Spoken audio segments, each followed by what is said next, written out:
All right, amen. I'm going to give y'all a real quick testimony of God's goodness, just to be honest with y'all. Age 12 to age 32, I reckon I had 30 days sobriety of anything for a long time. Let's see. I had 28 days sobriety because I checked in one other rehab in 2006. I went to church for first 15 years of my life, 3 times a week, twice on Sunday. Had to pick 2 days during the week that we had revival. Never heard the good news, not one time.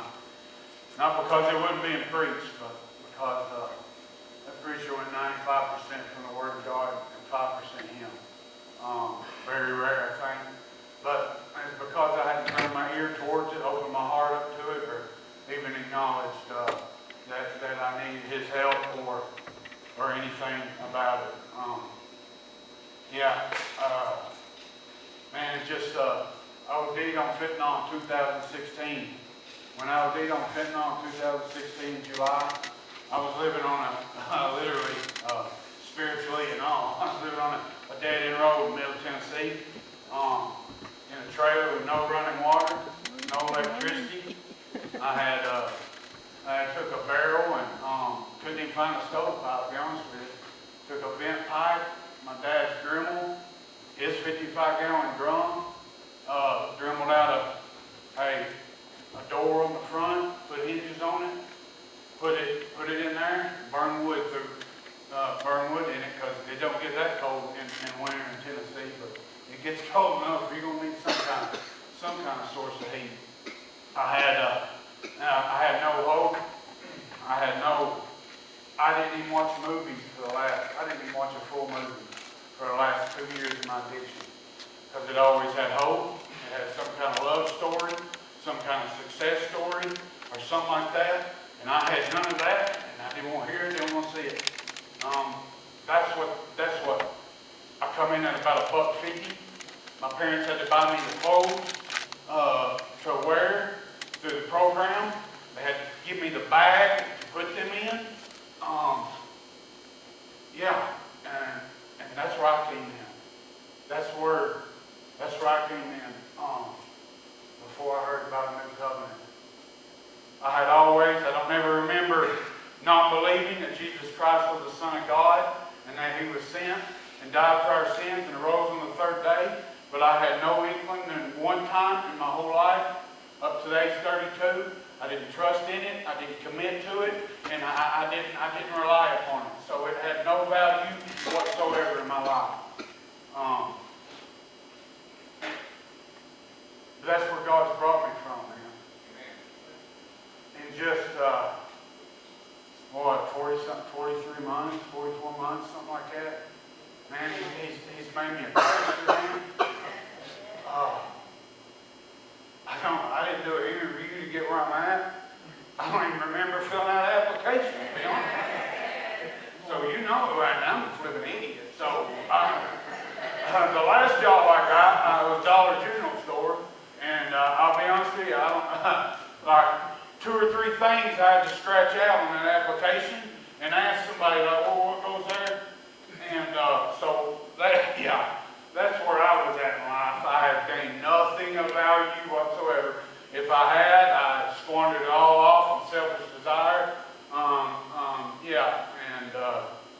And whatever I wanted to do, man. That's how. But now that I'm in just 40-something months, sobriety, but more than that. Don't let the enemy trick you into making you sobriety. You're God. That's right. Come on. He'll let you down every time.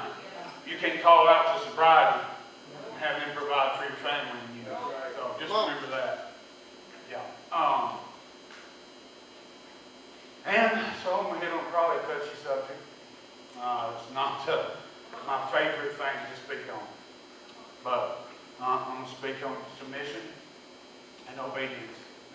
Like I said, if it'll probably get inside the chair at some point in time.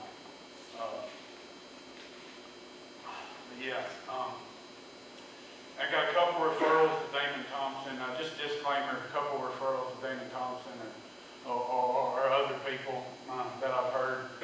if I throw that out there, it's because I'm not trying to get up here and pose as somebody else or whatever. I'm not trying to, later on, I don't want you to hear, I'm not trying to get up here and preach an hour of Bill Johnson's sermon. And you go, what? You don't even know. So that's why I throw out for disclaimers, man. But Daniel Thompson said, everybody wants to walk in authority. But there's not many who want to submit to it. And I'm telling you right now, the only way to authority, the only way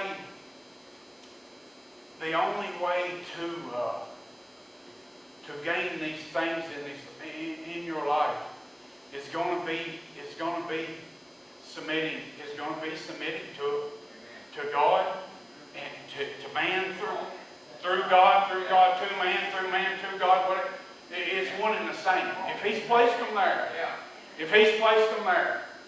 then if you believe that and you believe the Word of God, if He's placed them there, then the moment you don't submit to that person He's placed over you in authority is when you're getting off track.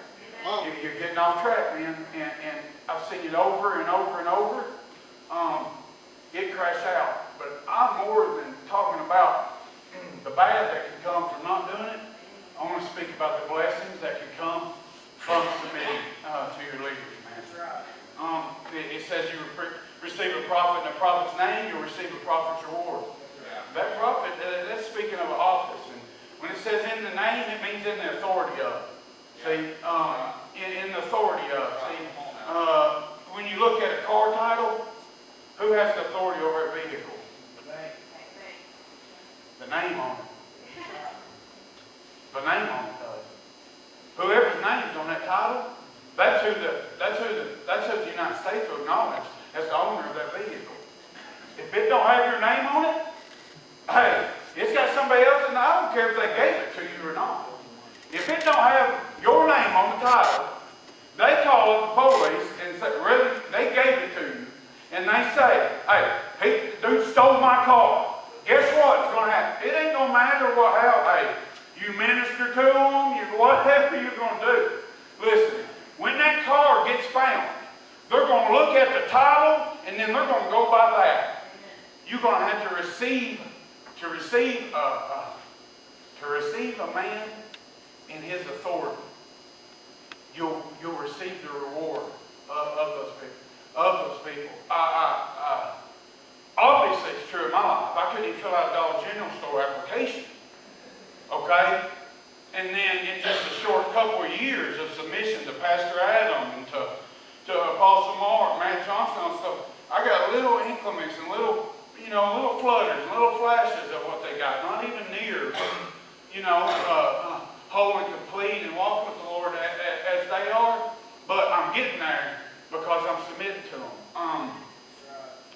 Huge blessing I received from submitting to Josh Patrick. I didn't get to Pastor Josh here. I didn't get a chance to that long. But when I come in the program, he hadn't been sent out to Missouri yet.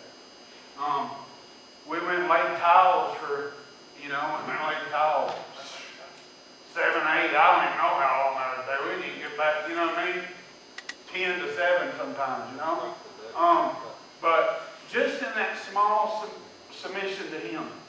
Listen, when I was, if you ain't all right, and I'm not even talking about, look, people that ain't in a program, I'm speaking to you.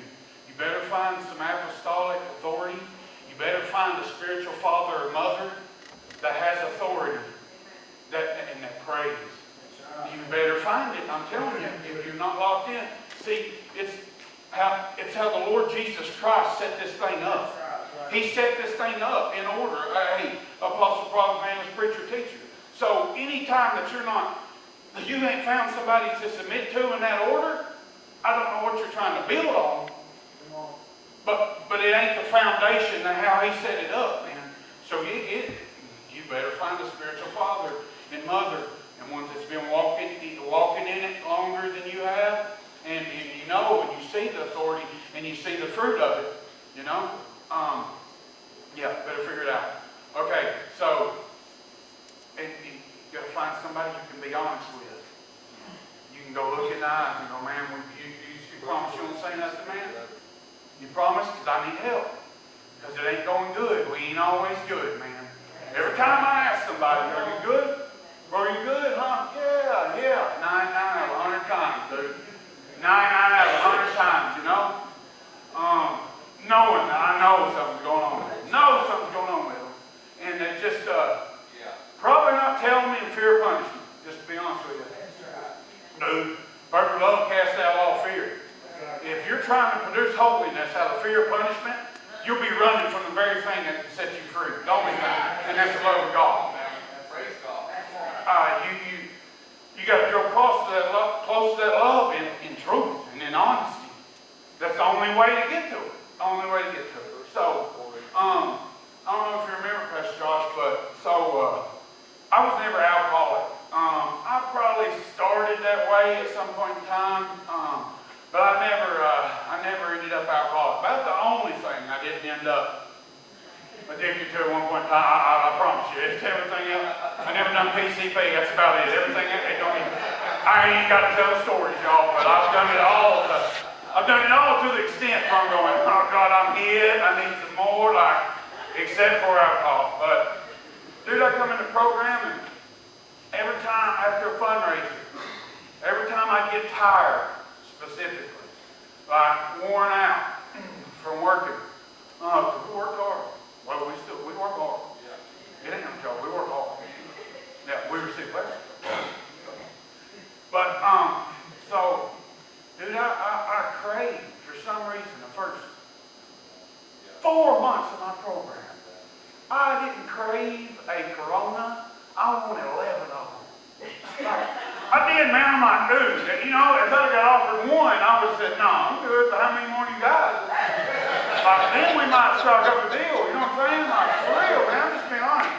And, I didn't want a shot of whiskey. I wanted a half pint, just get over it real quick, and breathe, man, and I was never even alcoholic. I'm like, what is this, But you know what I've done? I kept taking it to all those above me in authority, and those that had walked it out, those that had been through this stuff and overcome it, those who had slain that giant, 15 years, 10 years, 7 years, 4 years, 3 years, sober in front of me, and not only sober, but serving the Lord in that sobriety, finding sobriety in Him, Hey, there's many ways to sobriety, y'all.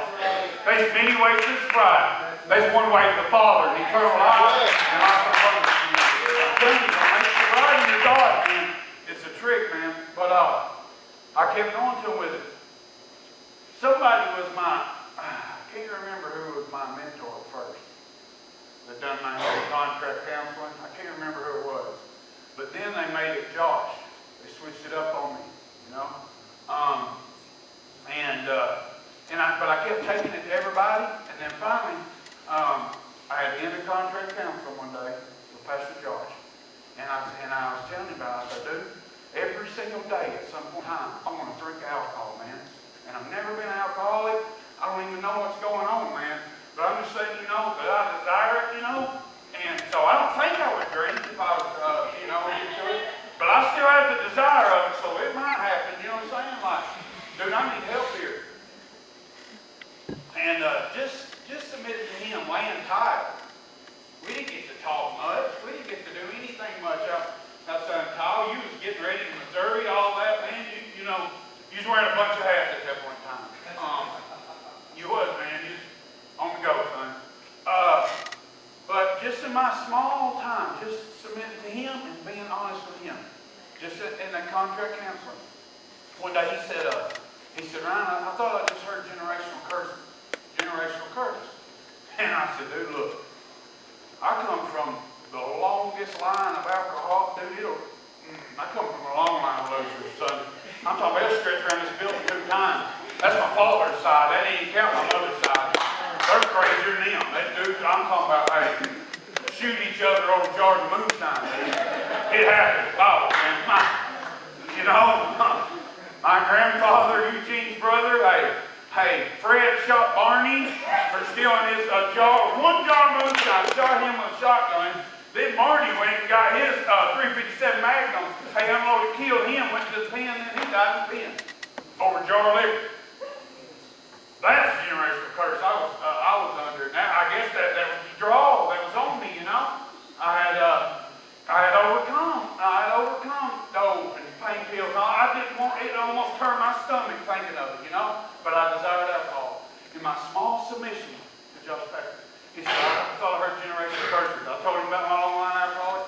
We prayed that day, and I promise y'all this, like, not only did the desire leave me that day, but dude, drinking 4 or 5 shots of Jägermeister or something sounds like the horriblest plan on earth. Like, that is the dumbest thing. I'm like, that would be horrible. You know what I'm saying? Like, it almost like turns my stomach thinking about going through the process. You know what I mean? Difference between submitting and obeying. Me and Pastor Adam was talking. This come up, okay. The difference between obeying by fear of punishment or submitting to one, trusting that it gets you through, even if it hurts, even if you got to be corrected, disciplined, whatever's got to happen, you know, to be made whole. Let's see, speed limit 55, or say, is it 75 out here on 40? It's 75. The stretch out here is 75. You can obey it in fear of getting a speeding ticket. Or you can submit to the power and authority of the United States government and obey that speed limit, or submit to that speed limit because of safety reasons. Because that's why there's a speed limit. There ain't a speed limit out there so you have to write a check to them when you're caught breaking. There's a speed limit on there, so you can submit to it for your own safety. See, dude, listen. Authority, commands of God, and all that, it works exactly the same. It works exactly the same. Look, the Hebrew word for obey, I'm not even going to try to pronounce it. So, if you don't believe me, Google it, go look it up in Strong's Concordance, whatever you got to do to feel safe. Okay? But the Hebrew word for obey, one of the translations is something like this. One who hears somebody knocking at the door, and they go to the door to listen. And actually, it's referring to a porter. The one in control of a door of a house or a dwelling.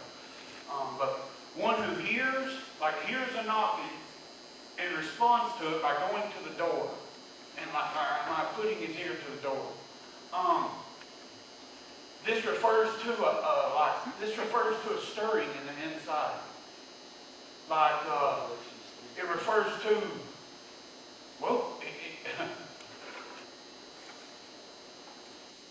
somebody telling you to do something or not do something, like rules in the program, don't smoke, or we're going to chin you up, you know. It's a stirring inside of you when you hear that command. Like when you hear that command, you kind of, something stirs in you like, yeah, I probably ought to turn my ear to that and listen to it. Difference between obeying and submitting is Jesus Christ also said, behold, I knock at the door. But anybody who opens that door and lets me in, I will come in and dine and feast with them. In other words, I will commune with them. You know the difference between obeying, like hearing the knocking at the door and coming up, sticking your ear to it, and submitting, is actually what you hear. You go, actually not stick your ear to it, but you actually open that door and let the one who is knocking come in to replace the one who is going to the door who hears the knock. And that's the difference between inner submission and outward obedience. Like, there's a big difference, y'all. There's a big, absolute difference in like submitting to a power and to authority that's greater than you. And see, it's guard your heart at all costs, for it determines the course of your life. So not the path laid before you, but what's going on within. Whatever you're submitted to within is what'll guide you through. Dude, I gained absolute peace submitting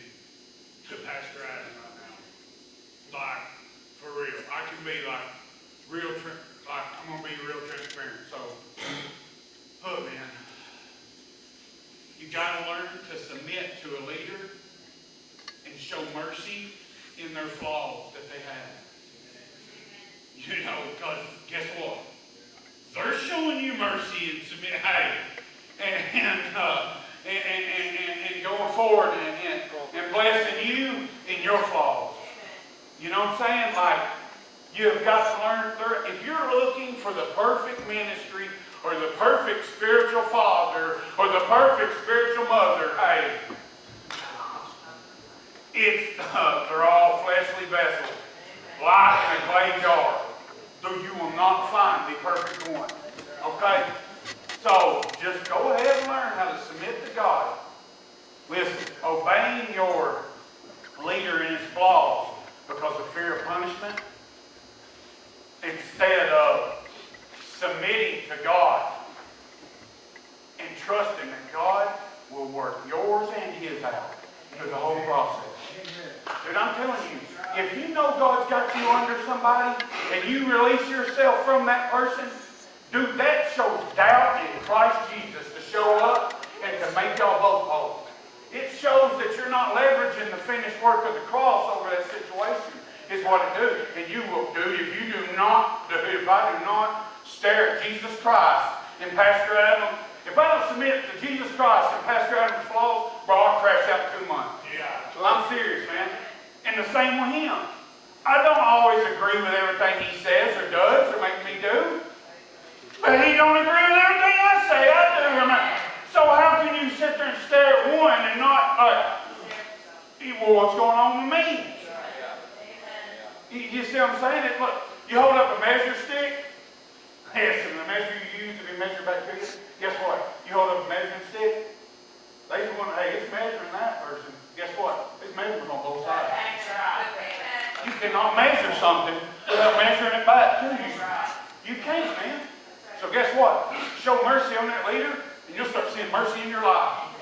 Man, forgive that person, you'll start seeing forgiveness in your life. Dude, I need mercy and forgiveness every single day. I'm a flipping retard, obviously. They might not make me fill out an application. I know they did at some point in time, but I probably didn't remember it because I had to ask for so much help. Somebody else done it. You know what I'm saying? Like, I'm serious, man. But through submission to them and their flaws, dude, I'm becoming more whole each month, each day, each time goes by. Dude, I am, man. It's just what it is. I can't absolutely like. Well, I look at West Virginia as Pastor Adams because it is, and that's how it is. Okay, dude, I gave peace to that because he said, "Okay, Ryan, well, I'm gone, son." Dude, what? Whoa.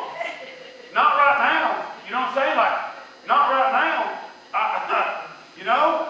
I guarantee you this. Apostle Mark he probably don't correct me and call me and go off on me for things I do a lot. Because he gets the call, not me.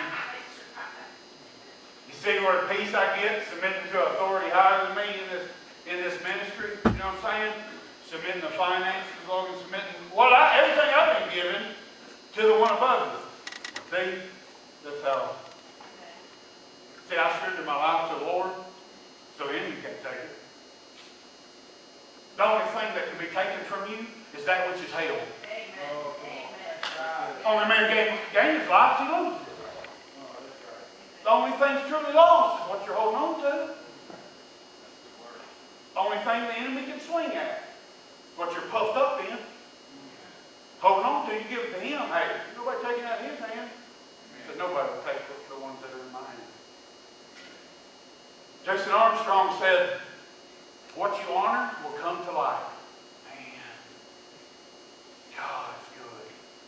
What you honor will come to life. Listen, if somebody in the body, if y'all are both members of the body of believers, listen, and they make 3 times more money than you, they got an awesome wife or husband, you ain't got that yet, or you're still seeking that.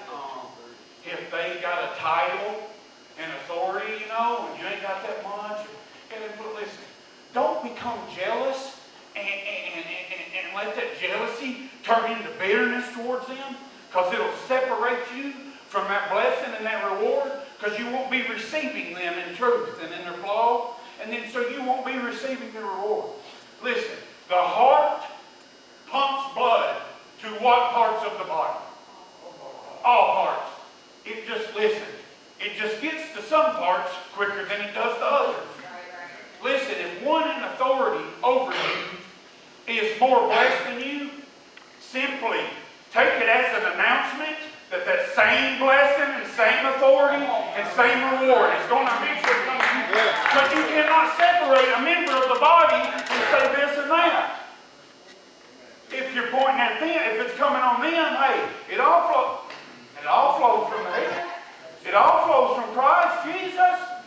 So, trust in Him to do it in your life, because that's what it is. And actually, I believe, just opinion, the sons get more than fathers do. Whatever.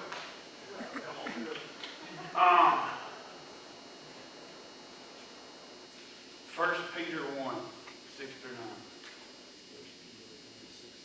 I tell y'all this. Don't let you not see a blessing in your life be the reason that you never see a blessing in your life. I'm telling you right now, like demanding blessings from God that somebody else is getting and above you, it's almost like a Pharisee sitting there going, hey, demanding a miracle, a sign, and wonder. And you know what he said to that Pharisee, man? He said, you wicked generation, you won't see nothing. You won't see nothing. They're sitting there demanding miracle signs and wonders, and the miracle sign and wonder was sitting there in front of them. He's going, you're blind, man. Your eyes are open, but you don't see. You have ears to hear, but you are not hearing what I'm saying right now. I am the one. I am the only way through any of that. You have to follow me for them to follow you. What? Signs, wonders, miracles. They follow those who believe, those who trust Him, those who rely upon Him. It's a miracle I got out of life, dude. Miracle. Resurrection from the dead. Dude, I lost 35 pounds in like 6 weeks once. They're coming to my family going, you didn't tell me Ryan had cancer, man. Why didn't you tell me Ryan had cancer? He's dying. I didn't have cancer. I was sticking a needle in my arm every 12 hours. You know what I mean? Just twirling my head out in the left field, man. Looking at a bunch of stuff that don't even exist. But say what? You know what I mean? And in them moments for 2 hours, I was coming up, so everything's going right. Jesus Christ, man. What was going on, bro? Like, for real. Over and over and over, you know? OC80, a little pill, a little round green pill. He used to get my whole life together in one snort. Like, I'd be like, my God, I'll blueprint, send me to the Pentagon War Room. That thing ain't there. That's where I was, man. I'd put my life plans on papers, you know, 1, 2, step 3, step 4. Never get even do the pill, never even think about step 1 again, man. Never accomplished anything, dude. Like, anyway, I know it's too much talking. Let's hear it.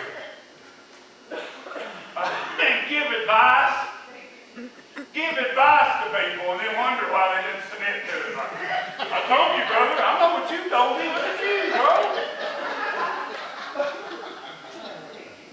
I might have been given good advice at some point in time, but they didn't submit to me and my flaws. They appreciate the Lord anyway. In this you greatly rejoice, even though now for a little while, if necessary, you have been distressed by various trials, so that the proof of your faith, let's do it, so that the proof of your trust and reliance upon God, being more precious than gold, which is perishable, even though tested by fire, it gets heated. You'll get some heated situations, especially with your authority. Learn to close your mouth, man, and listen. Learn to close your mouth and listen. I'm telling you. don't, hey, even learn to close your mouth when they ain't around. Don't speak it by yourself and give wind in the enemy's sail. Don't. You're going to eat from the fruit of those words. Even though tested by fire may be found in result in praise and glory and honor at the revelation of Jesus Christ, the unveiling of Jesus Christ. Has it been unveiled in the revelation of Jesus Christ entered you? Okay, I ain't talking about that right, but it is, but it's both. Now, it's been unveiled. Jesus Christ, the Son of God, came down on the cross, rose on the third day, right? Okay, we got the revelation of it, the unveiling of that. Yeah. Okay. So, and though you have not seen him, you love him.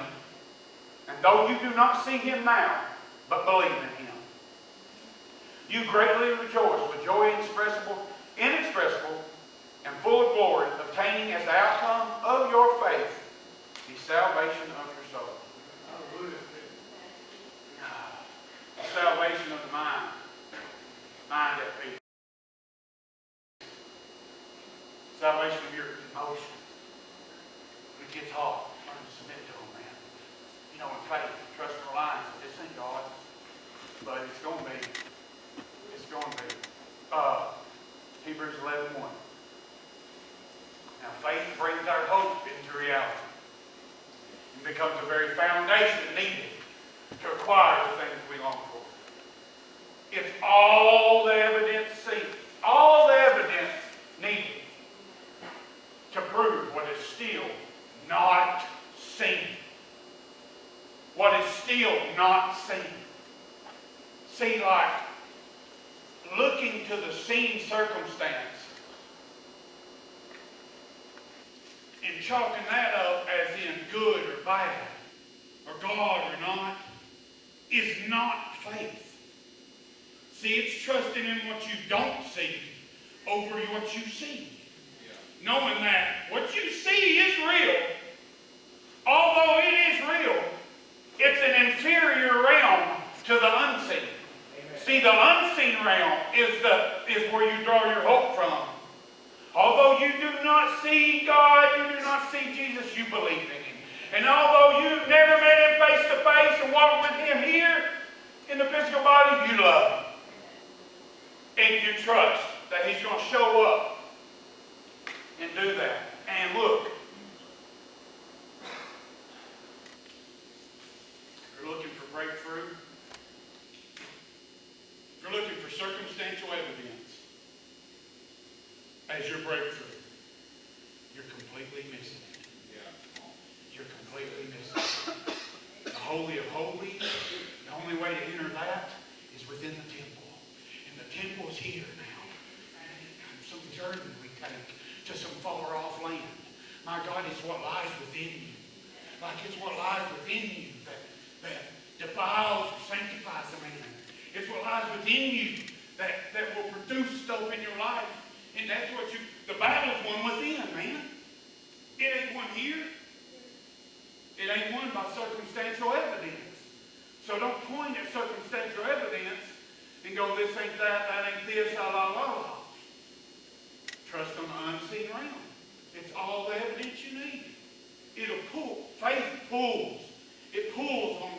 It makes hope. Your hope that you haven't seen that yet, that you ain't got your kids, that you ain't making real good money, or that you ain't got peace yet. Faith and trusting that God will bring that and deliver that hope and give you a foundation, something to stand on, so that you can move forward and acquire the other hopes that you long for. That's faith. It's not looking at a situation and going, that's impossible, man. I can't take, no. It's looking at it going, that is impossible. But that realm's inferior to the one I trust in. And then it's going forward with that. Look, if faith come by hearing, and hearing by the Word of God, and he's told you something, then don't I trust in what he said and what I see or what I haven't seen yet? Like,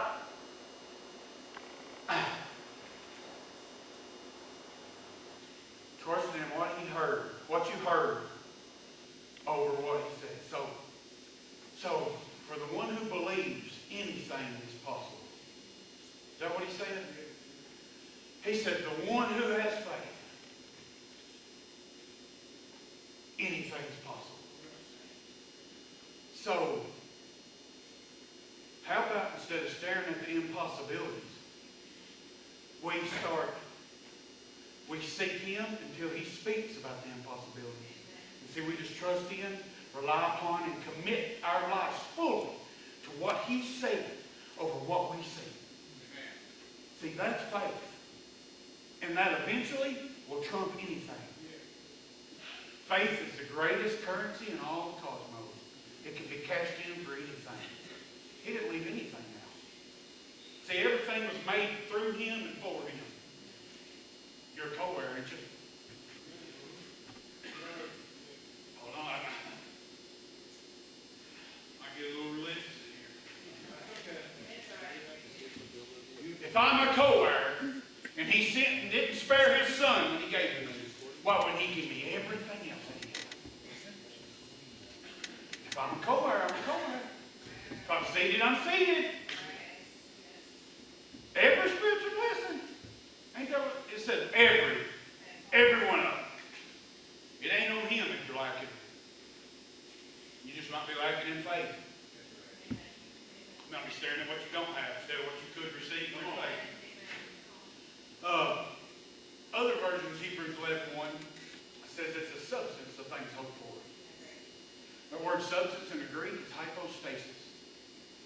And you know, it's that which stands under. Or that which stands under and holds up. It's referring to a foundation. Like, you know, you can't see the foundation. But you drive out here in this building, you can't see the foundation of the building. You don't see what's built upon it, the walls, whatever, you know.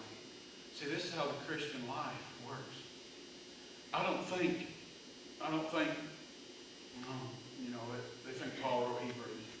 But I don't think whoever wrote Hebrews, it's probably Paul, but it don't matter who wrote it. It's the Word of God. It's irrelevant. But I don't think they were trying to define faith. I don't think so at all. I think they're trying to show you how it works in operation. How you can stand on it. How you can, if you make it your foundation, what? Well, faith. It's still, if you make your trust in God over your trust in your boss at work, if you make that the very foundation that you stand on, then that won't be shaken. That if you trusted Him with your finances, seeking Him until He speaks. Listen, seeking Him until He speaks. You have got, look, don't let me just tell you what's going on in my life. It won't do you no good. I can share you every revelation, every scripture I know in the whole Bible and I've ever learned in the last going on 4 years. And if you do not seek that thing out and then find it, hey, then hear God speak on your specific situation. And then trust in that, rely upon that, and commit to that, then it won't do you no good. It won't do you no good.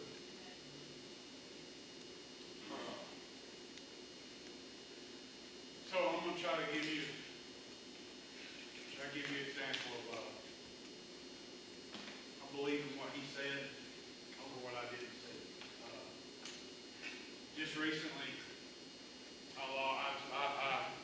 I took on the closest and I guess you could say greatest loss of my life. In my first cousin, Adrian.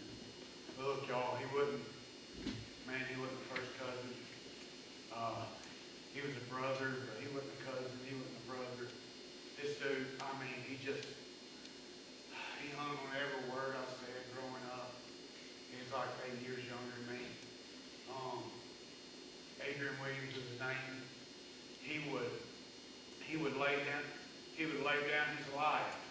Like if he met a stranger at a keg party and he trusted that that person was genuine and, you know, like if he trusted you, like believed in you and thought you was a good person, Man, he'd lay down here on the interstate from a semi truck, man. Just meeting your first day. That was the type of love that this young man held on him, you know. And he let the disease of depression get him, man. He let the disease of depression get him.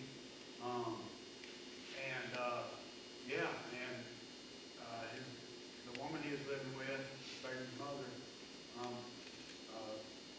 she rolled over one day, you know, and he went to sleep, never woke up, you know. He died at age 29, and they asked me to officiate his funeral, you know. Me, who's the only one that ever stuck a needle in his arm, you know.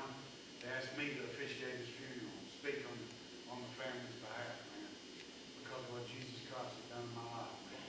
You know, that's a testimony in itself. But man, I've had 2 family funerals since I gave my life to Christ, and they asked me to officiate, speak on the family's behalf of both of them. They used to not even want their kids around me. You know, because they don't know, give them pills, they could die. Hanging out with them. By default, risking their life. Getting more of the property, but all things are possible. All things are possible. One who trusts in makes that foundation. Everything he relies upon and commits to, everything in his life. But ain't no lie. It says in that word that we ought to lay hands on the sick and then recover. It says at some point in time, by faith, I have authority over mountains, cancer. It tells me I can raise the dead. I don't care what hope. You don't believe in resurrection of the dead. You don't believe in Jesus Christ.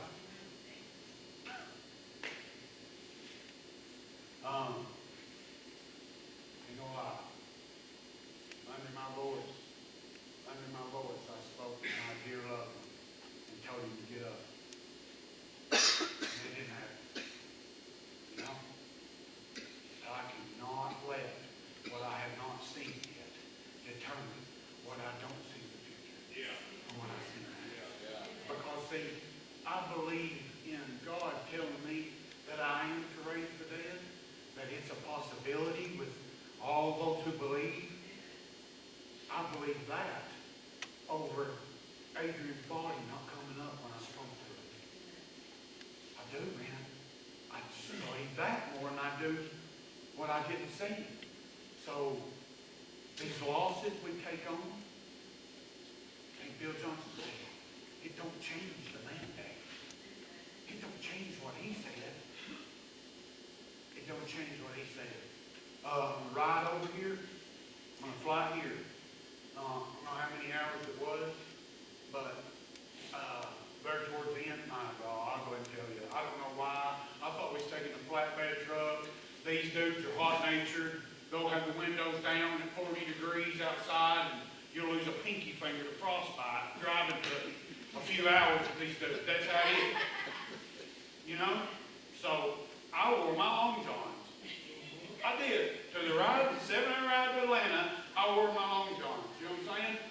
He was sick, had the heat on 8,400. Like, you know, Chris in the back, I'm getting with his kid, I'm getting smoked, you know? Then I get in an airplane, so help us God. It was 15 million degrees, man. And Pastor Adams beside me, and my leg up against his was causing like a lava rock flow like through here and like causing my whole body to like, dude, at one point in time I'm sitting there and I have got, because it's hard to like hold your legs in for how many hours? 3.5 hours, like a posture like this, you know what I'm saying?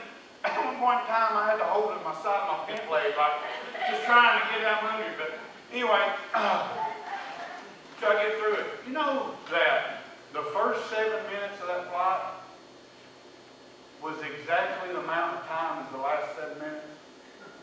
But I let what I went through in that flight and on that journey determine where I was at emotionally in the last 7 minutes. And it made it hell. I 45 minutes, my God. You know? To get down to 7 minutes. It was horrific. It was horrible. Because I was letting the circumstance bind me up, man. It was getting me in a spot of frustration. And that's all I could think about was how hard I'd been and how long it was. And then, don't let the journey ride to where what you've experienced to get here where you're at today. Don't let it identify who you are. Don't let it control your emotions or what's going on in your life, man.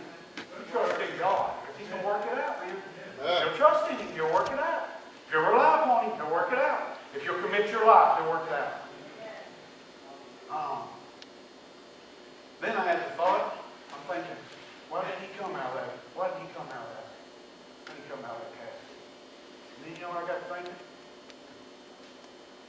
The fame that would have came if I would have spoke to that man and he come out of that casket. I promise you, he got back. The life changer. He got back to everybody. My God, the family. This is a horrific loss. If I'd have spoke to him and he'd come up out of there and they had him again, my God, I would have received honor. I would have received promotion. Maybe I wasn't ready. Maybe I wasn't ready on the inside. Maybe my heart wasn't ready to steward the pain of raising the dead. I don't know. I know it ain't because of what He said about me is true. That's what I do know about the Holy Spirit. When you start getting blessed, don't use your spiritual blessings to set up operations in the natural. Through this sobriety, as I spoke to it earlier, sobriety will do this very thing right here. It'll start, dude, your family, I was sober for 30 days. My God, I got a year under my belt. A pat on the back I could ask them for anything, man. Anything in their power. They might have went in debt to help me out, you know? I mean, you know? But don't build on sobriety. They're building faith.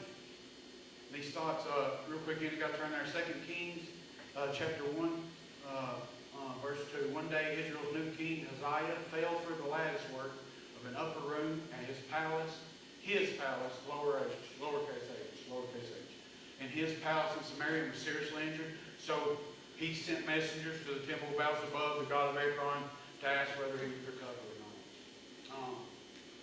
First of all, these lattice rooms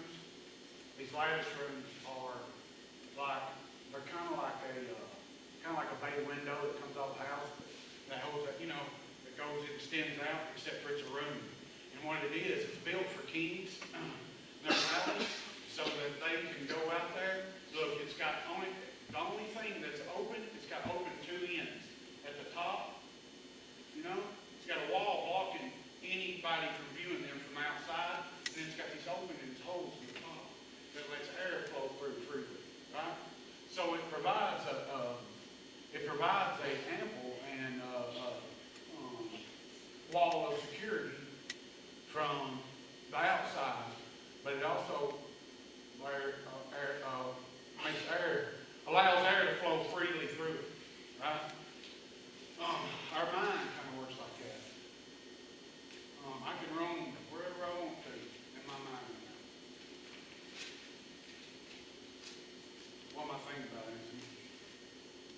Yeah, you didn't know. There's a red name king. But see, the mind works just like his lattice rooms, man. If you start building in your mind your own little kingdom, your lowercase h palace, your own little plan, and using your sobriety, paycheck, good looks, charisma, whatever, to start building through your plan instead of his, just like his king. At some point in time, you will fall through it. Because if God did not plan, I don't care if the Fortune 500 company may make $40 billion a year. If it ain't planned by God, one day it will perish. You understand? One day the bottom falls smooth out of the sun because it ain't of Him. I don't know how long or whatever,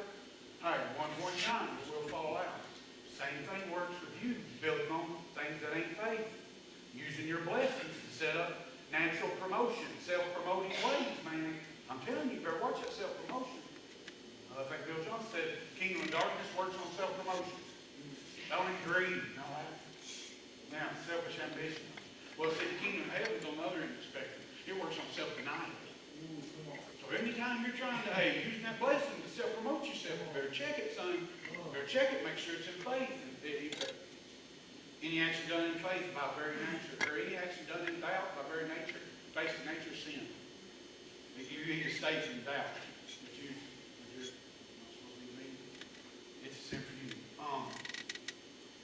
And actually, I got all that back in the day from some other sermon or whatever that I used. But dude, I just happened to look up the word lattice. Like, don't let the enemy set you up with sobriety and paycheck, health, and all that stuff. Honor by your family and friends, leaders, all that. Don't let him trick you into building your own little palace, lowercase h, okay? And something you're going to fall through at some point in time. Use everything, all the resources you have to the glory of God, man. Use them by faith. Don't move forward at all. If you don't know what to do with them with faith, let them lay. Just let it lay. That word lattice in Hebrew is sabaka or subaka. And it's actually a hunting term that means to snare. Man. It means to snare. Like one who's building his own plans. One who's taking his own resources and self-promoting himself and not living and building by faith. It's a big snare of the enemy. Don't seek titles, seek him. Don't seek wealth, seek him. Don't seek the things to be added. Seek the kingdom and his righteousness. Or those were the king's domain. Those were his command rules. That's living by faith. See, you seek all those. You seek his kingdom, his righteousness, and things will be added to you. But if you seek those things to be added to you first, and not without separate his kingdom, his righteousness, you are building, you're obtaining something that won't last, man. It's withering away. Everything we see is slowly eroding. Everything.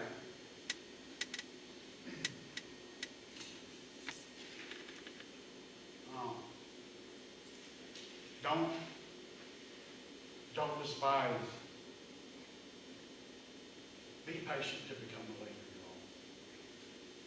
Be patient to become a leader and gain a title.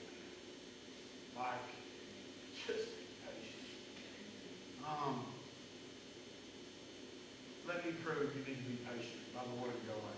Turn to 1 Timothy 3, 6 through 7. And when you start becoming jealousy of the leader, or because you ain't got a title, just go to the scripture. If you're new, just go to the scripture, man. I'll be honest. I may be a director and pastor and all this stuff, but dude, I'm still a new disciple. We're talking about 3.5 years, man. So I can't long for greater titles, man, that would probably just crush me right now. That'd probably smooth take me out, man. If I made $2,500 a week right now, boy, I feel like a man. You know what? Everybody better listen to me. Like, dude, I would love to make $2,500 a week, and I'll be honest with you, before I get out of here, I probably will, just to be honest with you. But not because I seek it, because I'm seeking him and his righteousness, and I'm building on faith. So that one-time point, I can take the fame on and steward with my heart, because that's what a man stewards with, is his heart. It ain't what's given to a man. It's what's already on him when it's given. Give a homeless man a house. It will not change the way he lives. It'll just expose it. Fame works the same way. Fame works the same way, man. You pull a plant out and you put it in another garden, another soil, guess what's going to also grow with that plant? Whatever's cultivated in the soil when it was placed.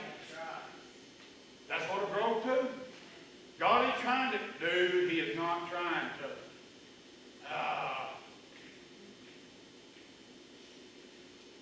He ain't trying to bless the evil within you. He ain't trying to bless the evil within you, man. He ain't trying to pour into somebody that's halfway full either. See, all those who hunger will be filled. I want to get into this. Yeah. So the secret to getting filled is being hungry. Anyway, I'll get it. Okay. Y'all, 1 Timothy 3, verse 6. He should not be a new disciple. He's talking about leadership. He's telling Timothy, hey, to appoint leaders, this is what you look at. One of the things. He should not be a new disciple who would be vulnerable to living in the clouds of conceit or his own palace and fall into pride or snare of the enemy, making him easy prey for Satan. He should be respected by those who are unbelievers, having a beautiful testimony among them, so that he will not fall into the traps of Satan and be disgraced.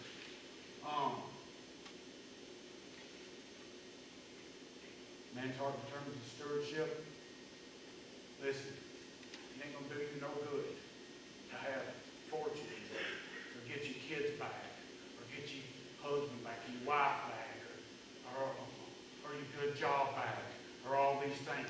If your inner world has not been purified and made right, and it's not living by faith in here, it's not going to do no good. You're going to get them, and then you're going to use them to your advantage, as if before you were set free, delivered, and living a life of faith. Proverbs 9, verse 1. Wisdom has built her spacious and sufficient house. She has hewn out and set up her 7 pillars. She has prepared her food. She has mixed her wine. She has also set a table. She sent out her maidens. She calls him turn in here. As for him who lacks understanding, she says, come, eat my food, and drink the wine I have mixed, and accept my gifts. Leave behind your foolishness and the foolish, and live, and walk in the way of insight and understanding. I'm going to say this. I'm going to have y'all all stand, and I'm going to pray. I'm going to get Gary up here. Matter of fact, go ahead and stand, y'all. Listen. Assignment comes with alignment. Life. All these things and blessings I speak of, they won't make you whole. Authority will not make you whole. See, you know the wholeness I have?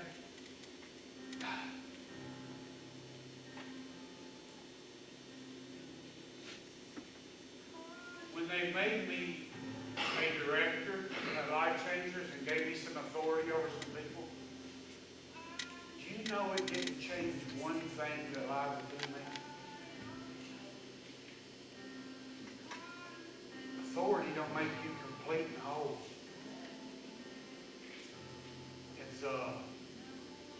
It's seeking a God. I was the exact same person. Guess what? Son, but the guy's living by faith. Trusting God. You know? Dude, I'm telling you. The enemy will try to tell you who you ain't. A little further. The friends around you will try to tell you where you ain't going before they try to show you where you're going. Just be honest. Most of the majority. A lot of stuff happens that cuts into us. A lot of circumstance tells us who we ain't in life. But if we can just trust in what He said about us, more than what has happened to us on the ride here, or more than that, what we still don't see, what He said. You know, you'll hear your breakthrough way before you see it. And when He speaks, and especially this, an orphan spirit will take correction as rejection. But a son or a daughter will look at their father or mother and go, this is how we get it right. What'd you say real quick? This is how we get it right. So I'm going to open the door to that more than just stick my ear to it and listen to what you're saying. I'm going to actually open my door, let the Lord in on this area, and I'm going to trust in Him, and I'm going to rely upon Him, and I'm going to commit my life to Him so that He takes the place of me.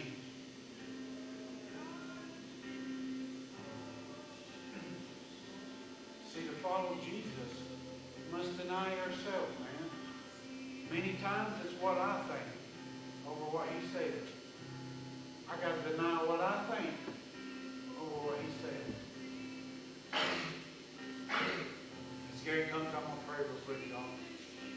Just raise one hand. So, Father God, bless everybody in this house today. I ask that anything that was from me and my flesh, that it just be wiped away completely and fall to the ground. But Lord, anything that you spoke to me to tell them, I just ask you back them with grace. I ask that you give them swift justice over their enemies. I ask that you hear their threats to harm us, and that you give us the courage to speak the word of God boldly and freely. And I ask not only that, but I ask you to extend your hand of power to heal through everybody in this room. And just back them with your grace. Show them that anything's possible with you. You said there is no impossibilities. So, Father God, we stare at all the impossibilities in our life, and knowing that if we commit to you, it's possible. If we just rely upon you, it is possible. If we can find how to trust in you and over what you said more than our seen circumstance. Father God, teach us these things. Stir something up in us that we seek these things, and then we seek your domain and your righteousness and everything that you would have for us in this moment. In Jesus Christ's name I pray.